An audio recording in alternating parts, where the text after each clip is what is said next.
My channel. నేను ఈరోజు పరమాన్నం వండుతున్నాను.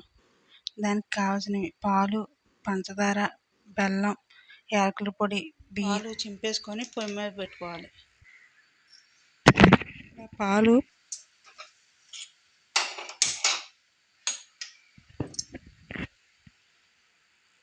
ఈ పాలు కాగేటప్పటికి బియ్యం కడుక్కొని పక్కన పెట్టుకోవాలి.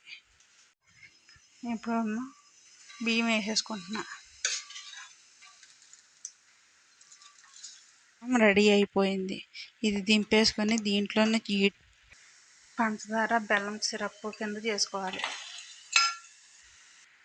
ఇలా కరబెట్టుకోవాలి.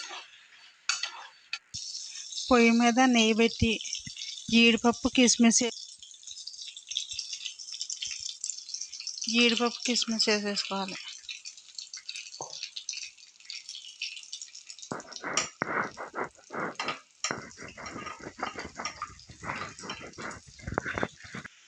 ఇప్పుడు పాయసంలో వేసేసుకోవాలి.